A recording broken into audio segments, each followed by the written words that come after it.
حافظ قرآن ہیں اور آج دستار بندی ہونی ہے، ابھی دلہا بنے گا. اب دیکھنا یہ ہے کہ کتنی محبت آپ دے رہے ہیں. ایسا ہیرا دے رہا ہے ماشاء اللہ. حافظ اشر عظیمی صاحب کہہ رہے ہیں کہ ایک ویسا بھی پورا قرآن سنا چکا ہے. سبحان اللہ سبحان اللہ. السلام علیکم ورحمۃ اللہ وبرکاتہ. الحمد للہ رب العالمین والعاقبۃ للمتقین والصلاة والسلام علی سیدنا ومولانا محمد وعلى آلہ وصحبہ اجمعین. اما بعد فاعوذ باللہ من الشیطان الرجیم. بسم اللہ الرحمن الرحیم. لقد كان لكم في رسول الله أسوة حسنة. صدق الله مولانا العظيم وصدق رسوله النبي الكريم ونحن على ذلك لمن الشاهدين والشاكرين والحمد لله رب العالمين. حضرات اجرامی، الحمد لله رب العالمين والعاقبة للمتقين والصلاة والسلام على سيدنا ومولانا محمد وعلى آله وصحبه أجمعين. أما بعد فأعوذ بالله من الشيطان الرجيم. بسم الله الرحمن الرحيم. لقد كان لكم في رسول الله أسوة حسنة. صدق الله مولانا العظيم وصدق رسوله النبي الكريم ونحن على ذلك لمن الشاهدين والشاكرين والحمد لله رب العالمين. حضرات گرامی، آج کی اس محفل ذکر مصطفیٰ میں مناسب سمجھتا ہوں کہ ابتداء سنت مصطفیٰ کے سلسلے میں کچھ تنقشائی کروں. مجھے امید ہے کہ آپ تمامی حضرات نہایت ہی اطمینان و سکون کے ساتھ سماعت فرمائیں گے. مگر آغاز سخن سے پہلے میں بہتر سمجھتا ہوں کہ آپ تمامی حضرات بصر خلوص و عقیدت اپنے آقا و مولا حضور تاجدار مدینہ صلی اللہ علیہ وسلم کی بارگاہ رسالت میں صلاۃ و سلام کا منگوانا حضرت پیش کریں.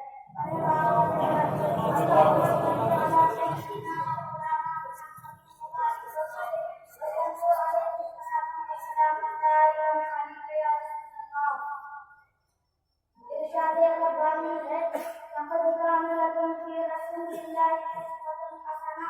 اے لوگوں، تمہارے لیے رسول کائنات کی مقدس زندگی میں بہترین نمونہ ہے. یعنی اگر تم کامیابی و کامرانی سے ہمکنار ہونا چاہتے ہو تو مصطفیٰ جان رحمت کی اتباع اور پیروی کرو. ان کے غلام باوفا بن جاؤ، کیونکہ بغیر ان کی غلامی اور پیروی کے نہ تمہیں سرکاری مل سکتی ہے اور نہ پیشوائی. کسی نے کیا خوب کہا ہے، ان کے جو ہم غلام تھے خلق کے پیشوا رہے. ان کے جو ہم غلام تھے خلق کے پیشوا رہے. ان سے پھرے جہاں پھرا آئی امی بقا کی. برادران ملت اسلامیہ، آج وہ کون سا درد رکھنے والا دن ہے جو مسلمانوں کی موجودہ پستی اور ان کی موجودہ ذلت و خواری اور رسوائی بناداری کرنا جھکتا اور کرا ہٹاؤ. اور وہ کون سی آنکھیں جو ان کی غربت و مفلسی، بے روزگاری اور دست میں پھنسی پر آسماں پاتی ہو. تاج و تخت ان سے چھن گیا، دولت و ثروت سے یہ محروم ہوئے، عزت و وقار ان کا ختم ہوا. وہ کون سی مصیبتیں ہیں جن کا شکار مسلمان نہ بن رہے ہو. وہ کون سی اذیتیں اور شربتیں ہیں جن منزلوں سے مسلمان نہ گزر رہے ہو. ان حالات کو دیکھ کر یقیناً دردناک مسلمانوں کا کلیجہ منہ کو آتا ہے. مگر میرے بھائی، صرف فکری گزاری ماتم گناہوں میں آؤ ویلا کرنے سے مسئلہ کبھی بھی حل نہیں ہو سکتا، بلکہ ضروری ہے کہ اس کے علاج پر مسلمان خود غور کریں کہ آخر ہماری اصل بیماری کیا ہے اور اس بیماری کے اسباب و کہاں سے اور کیسے پیدا ہوئے، اس کا علاج کیا ہے، یہ پوری ذمہ داری کے ساتھ عرض کر رہا ہوں کہ اگر ان کی منہ پر غور و خوض کر لیا جائے تو علاج بہت آسان ہو جائے گا، اس کے علاج عمل میں لائے۔ مگر مریض عشق پر رحمت خدا کی مرض بڑھتا گیا جہنم خدا کی۔ کسی نے سوچا کہ اس کا علاج صرف دولت ہے، مال کماؤ ترقی پا جاؤ گے، کسی نے کہا اس کا علاج صرف عزت ہے، قوم صرف مل کر بن جاؤ آرام مل جائے گا، کسی نے کہا حکومت کی کرسی مل جائے تو بیڑا پار ہو جائے گا، مگر یقین جان گئے کہ مرد بننے کے سوا کچھ حاصل نہ ہوا۔ اس نادان انسان کی مثال جو کیا جانتا کسی ہے، اس کا بچہ درد شکم کی شدت سے ڈرا رہا ہو اور وہ اسے خاموش کرنے کے لیے اس کے منہ میں دودھ دیتی ہو، حالانکہ دودھ پی کر بچہ وجہ خاموش ہونے کے اور چلانے لگتا ہے۔ یہاں ضرورت اس بات کی ہے کہ بچی کو مسل دے کر اس کا معدہ صاف کیا جائے۔ اسی طرح میں اندازے سے کہہ سکتا ہوں کہ آج تک کسی لیڈر معالج نے نہ تو سبھی مرض پہچانا اور نہ سبھی علاج کیا، اور جس اللہ کے بندے نے مسلمانوں کو اس کا صحیح علاج بتایا تو مسلم قوم نے اس کا مذاق اڑایا، تالیاں بجائی، اس پر آوازیں کسے، زبانیں تعین دراز کی، غرض کی سبھی طبیبوں کی آواز پر کام نہ دھرا۔ ایک بوڑھا کسی حکیم کے پاس گیا اور کہنے لگا، حکیم صاحب میری نگاہ موٹی ہو گئی ہے۔ حکیم صاحب نے کہا، بڑھاپے کی وجہ سے۔ بوڑھا بولا، کمر میں درد بھی ہوتا ہے۔ حکیم صاحب نے جواب دیا، بڑھاپے کی وجہ سے۔ بوڑھا بولا، چلنے میں سانس بھی پھول جاتا ہے۔ حکیم صاحب نے جواب دیا، بڑھاپے کی وجہ سے۔ بوڑھے نے کہا، حافظہ خراب ہو گیا ہے، کوئی بات یاد نہیں رہتی۔ حکیم صاحب نے جواب دیا، یہ بھی بڑھاپے کی وجہ سے۔ بوڑھے کا غصہ آ گیا اور تڑپ کر بولا، اے بے وقوف حکیم، تو نے ساری حکمت میں بڑھاپے کے سوا کچھ نہیں پڑھا۔ حکیم صاحب نے بڑی سنجیدگی اور متانت سے جواب دیا کہ بوڑھے میاں، آپ کو جو مجھے قصد پر بلا وجہ غصہ آ گیا وہ بھی بڑھاپے کی وجہ سے۔ مسلمانوں، بعین ہی آج ہمارا بھی یہی حال ہے۔ ہماری بادشاہت گئی، عزت گئی، دولت و ثروت گئی، وقار گیا، عظمت گئی، صرف ایک وجہ سے، اور وہ یہ ہے کہ آج ہمارے ہاتھوں میں دامن مصطفیٰ نہ رہا۔ آج ہم نے شریعت مصطفیٰ کی پیروی چھوڑ دی، آج ہم نے نقش قدم مصطفیٰ پر چلنا چھوڑ دیا۔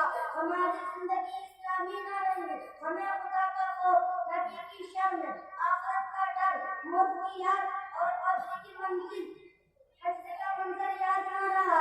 اسی لیے توبہ قیامت مقصد برکت مجدد دین و ملت سیدی اعلیٰ حضرت امام احمد رضا قاسم بریلوی رضی اللہ عنہ نے فرمایا، دل لہر میں کھونا تجھے، شب تک سونا تجھے، دل لہر تک کھونا تجھے، شب تک سونا تجھے، شرم نبی خوف خدا یہ بھی نہیں وہ بھی نہیں۔ مسلمانوں، آج کون سی برائی ہم میں نہیں ہے؟ ہزاروں خلاف شرع رسمیں ہمارے اندر موجود، چوری ہمارے اندر، ڈاکہ گری ہمارے اندر، رشوت خوری ہمارے اندر، قمار بازی ہمارے اندر، سنیما بینی ہمارے اندر، شراب خوری ہمارے اندر۔ وآخر دعوانا ان الحمد للہ رب العالمین۔ السلام علیکم ورحمۃ اللہ وبرکاتہ۔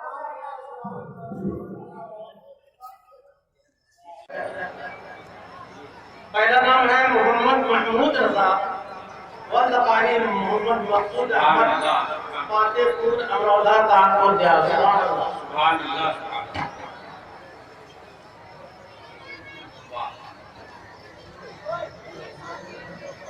یہ وہ بچہ ہے جو ایک نشست میں الحمدو سے لے کے وہ ناز تک سنا چکا ہے۔ اگر آپ کو شوق ہو تو بچے سے ابھی آپ سن سکتے ہیں، جہاں سے چاہیں وہاں سے سن۔ ایک محفل میں نے جب رکوع میں نے اس سے سنا امتحانہ، ایک محفل میں نے خود بھی کہا کہ ایسا تم نے اگر سنایا آپ مجھے بھی سنا چکا، الحمدللہ اسے سنایا۔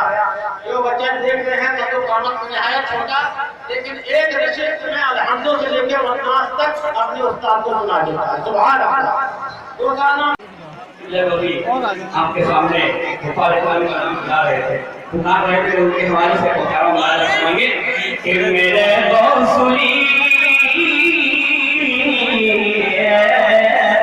میرے غوث ورا ٹھوکر سے مردوں کو جلاتے ہیں، میرے غوثی